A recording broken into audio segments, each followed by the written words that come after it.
तो 10 लाख का अमाउंट है जो अर्न करना इतना मुश्किल क्यों है और साथ में ही इतना ज़रूरी क्यों है? क्योंकि 10 लाख जब तुम्हारे पास एक अमाउंट आता है तो तुम चॉइस लेने के लिए फ्री हो जाते हो। तुम्हारे पास लाइफ में ऑप्शंस खुल जाते हैं। लेट से कि तुम्हारे घर खर्च 50,000 है, 50,000 तुम्हारा घर का खर्च है, हर महीने तुम कमाते हो, ऐसे तुम्हारा घर चल जाता है। जब तुम 10 लाख अमाउंट तुम्हारे पास रहेगा तो तुम्हारे पास 20 महीने का घर खर्च हो जाएगा। मीन्स तुम 20 महीने नहीं भी काम करोगे तो तुम्हारे घर में रोटी कपड़ा मकान की दिक्कत नहीं होगी। ये 3 चीज़ें सॉर्टेड रहेगा। तो यहीं से मैजिक शुरू होता है कि जब भी तुम्हारे ऑफिस में तुम्हारा बॉस चिल्लाता है तुम पे, तो तुम अभी कुछ नहीं कर सकते क्योंकि तुमने अभी बहुत सारा डेप्थ लेके रखा है। तुम्हारे EMI देने होंगे, घर के, कार के, बच्चे के स्कूल फीस होंगे, घर में राशन भी तो लाना है।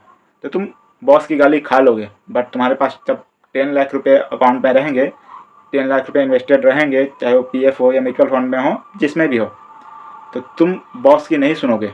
तुम बॉस के बोलोगे, बॉस तुम्हें गाली देगा तो तुम्हें रिटर्न में गाली दे के जॉब छोड़ के आ सकते हो।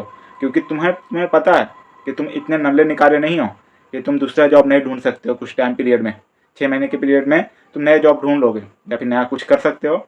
बट नहीं, जब तुम्हारे पास ये 10 लाख रुपए नहीं रहेंगे तो तुम बॉस को कुछ नहीं बोल सकते। तो जो बॉस बोलेगा सुन के लेना पड़ेगा और चुपचाप घर पे आके किसी और पे फ्रस्ट्रेशन उतारोगे, चाहे बीवी पे, बच्चे पे, दोस्त पे, और बॉस को कुछ नहीं उल्टा बोल पाओगे। पर जब 10 लाख रुपए तुम सेव कर लोगे, टाइम लगेगा, तो तुम बॉस को उल्टा भी बोल के आओगे, नए जॉब का ऑफर भी एक्सेप्ट करोगे। क्योंकि तुम्हारे उस टाइम रिस्क लेने के लिए एक अमाउंट रहेगा। तुम उस समय रिस्क ले सकते हो, जॉब को फायर कर सकते हो, मुझे नहीं करना है ये जॉब। तो ये होता है मैजिक 10 लाख रुपए के। और दूसरी बात कि जब तुम्हारे पास 10 लाख रुपीस रहेगा, लेट्स से कि तुमने म्यूचुअल फंड में ही डाला और एनुअली 12% का भी रिटर्न आता है, तो साल का 1,20,000 होता है, मीन्स मंथली 10,000 रुपीज़। तुम बिना काम किए अगर तुम्हारे अकाउंट में 10,000 रुपीज़ आ रहे हैं तो क्या ही सही चीज़ रहेगा। तुम्हें फिर दिखेगा कि तुम्हें उस टाइम तुम्हें रियलाइज़ होगा लाइफ में फर्स्ट टाइम कि तुम पैसे से भी पैसा बना सकते हो। और वो तुम्हारे 10 लाख वो एम्प्लॉय रहेगा तुम्हारे लिए जो कभी छुट्टी नहीं मांगेगा, ना कभी थकेगा, ना उसको फैमिली की ज़रूरत होगी। और 10 लाख तुम्हारे लिए साल के 365 डेज काम करता रहेगा और तुम्हारे लिए मंथली अर्निंग करता रहेगा।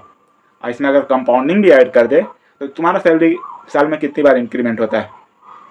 एक बार होता होगा, 1%, 2% जो भी रहता होगा तुम्हारे, या 5%, आई डोंट नो, जो तुम्हारे कंपनी का है। पर यहाँ पे कंपाउंडिंग में हर महीने तुम्हारा 10 लाख रुपये इंक्रीमेंट होगा। वो अपना सैलरी जो 10,000 महीने का कमा रहा है, लेट से अगर वो 10,000 आया इस महीने, तो अगले महीने उसकी सैलरी रहेगी 10,100 रुपीज़।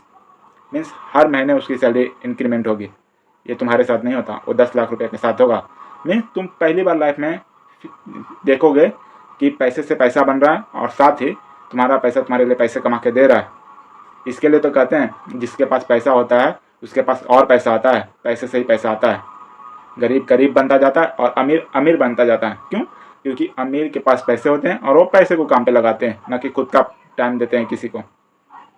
तो आई होप कि तुम 10,000 का पावर समझ गए होगे। Thank you for watching this video. मिलते हैं किसी अगले वीडियो में। तब तक के लिए वेट मत करो, स्टार्ट सेविंग।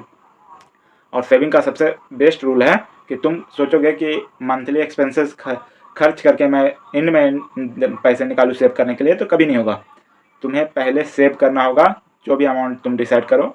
ऐसे बोला जाता है 10 या 10% मिनिमम, 20% रहे तो और भी अच्छा है, पर 10% से नीचे तो सोचना ही मत। मिनिमम 10% रखना। अगर तुम बचा सकते हो 20% बचाओ, जितना बचा सकते हो बचाओ। और देखो तुम्हारे पास फ्रीडम ऑफ चॉइस आ जाएगा, चाहे जॉब छोड़ने का हो या कोई नया चीज़ ट्राई करने का हो। लेट से तुम कंटेंट क्रिएट ही करना चाहते हो, तो तुम्हें नहीं लगता कि तुम्हारे पास 20 महीने का अगर पीरियड रहेगा कि तुम्हारा घर चल जाएगा, तो तुम कंटेंट नहीं 20 महीने ट्राई कर सकते हो। अगर तुम वही जॉब का टाइम कंटेंट में दोगे तो 20 महीने में कंटेंट नहीं चलेगा ना। एटलीस्ट तुम्हारे पास एक अपॉर्चुनिटी तो रहेगी नया कुछ ट्राई करने का। पर अगर तुम्हारे पास पैसे नहीं है तो तुम्हारे पास कोई चॉइस नहीं रहेगा। बॉस की गाली भी सुननी पड़ेगी, घर में नखरे भी सहने पड़ेंगे, तुम खुद ही अपने बच्चों को तकलीफ दोगे। स्टार्ट सेविंग एंड अपनी लाइफ बेहतर बताओ। That's for the today.